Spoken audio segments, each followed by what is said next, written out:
while the ground war is going very slowly, we have had a real uptick in two things really. One is the naval strikes being carried out by the Ukrainians with sea drones, and then the very significant, important politically and militarily strikes inside Russia in Moscow by Ukrainian drones. So the war is now pretty multifaceted. In Chernihiv, which is very near the Belarus border, about 30 miles south, it had been occupied by the Russians during the initial stage of the invasion and then liberated. And there were lots of stories of atrocities when we went up there just after liberation. The place was slowly getting back to what can be called normality in wartime. And then yesterday, as you point out, there was this pretty appalling missile strike. It took place aimed at a theater, which is a historic theater in Ukraine. As you point out, multiple deaths, including this young girl, Sophia.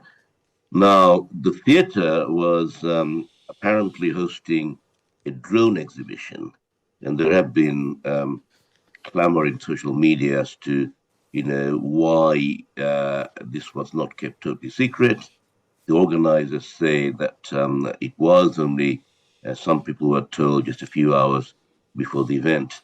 Now, if the Russians were striking at what they would consider a military target, then this drone exhibition with lots of armed forces personnel there and drone makers there, they would say it was a military target.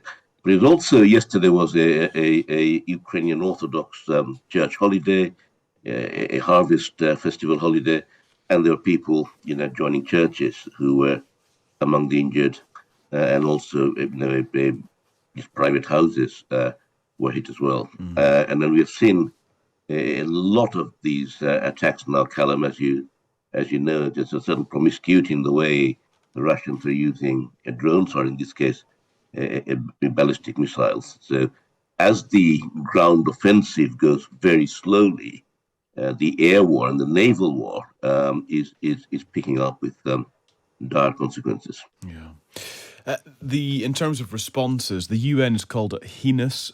Ukrainian President Zelensky vowed a firm response by Ukrainian soldiers to what he called a terrorist attack.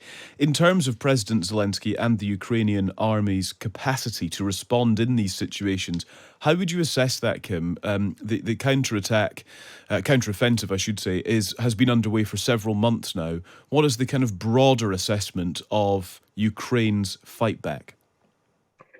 Well, that's an interesting question, Callum, in the sense, as you point out, the counteroffensive has now been going on for a very long time. Progress for the Ukrainians have been incremental and slow. And I think the theory is that at one point, the Russian lines will break when the Ukrainians will send in their heavy brigades, these Western armed brigades, which have been formed with German Leopards, British Challengers, French AMX, etc., to burst through that gap and then strike their way towards Crimea. But that hasn't happened, and the Russians have laid swathes of mines, which the Ukrainians are finding very difficult to get through. And then the front lines have been to, it seems that the casualty rates the Ukrainians are suffering is pretty high. So, it's the slow progress is coming at a cost. Now, what we do know, of course, is that while the ground war is going very slowly, we have had a real uptick in two things, really. One is the naval strikes being carried out by the Ukrainians with sea drones, and then the very significant, important politically and militarily strikes inside Russia in Moscow by Ukrainian drones. So the war is now pretty multifaceted. Yeah. And just a final quick one as well, Kim. I'm quite intrigued by the seemingly continual reports from Russia of drone attacks in or around Moscow.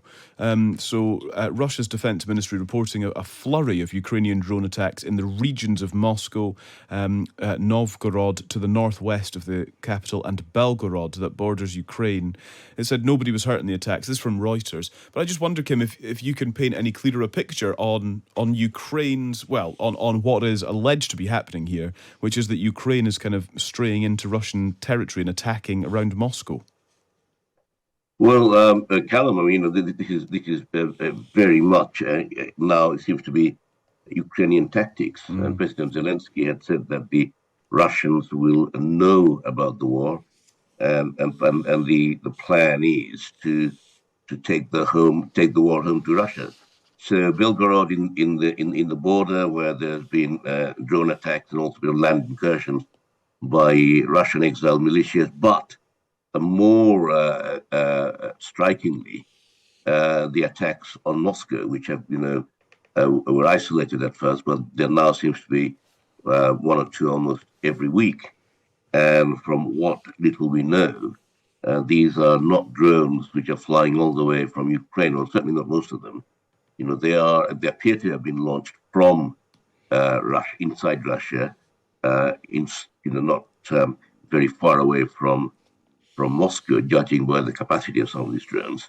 So that, of course, is a source of worry for the Kremlin, that they've got the enemy in their midst, and of course, that's a psychological blow for the Ukrainians against the Russians. Kim, really good to speak to you. Thank you for your analysis this morning, and we'll catch up again soon. Thanks very much. Thanks, Callum. That is Kim Sengupta, who's the defence and diplomatic editor of The Independent, speaking to us from Kharkiv in Ukraine this morning. For the latest on that attack, 7 people killed, more than 140 injured after a Russian missile hit a theatre in northern Ukraine. Coming up in the next half an hour, we'll check in with a lioness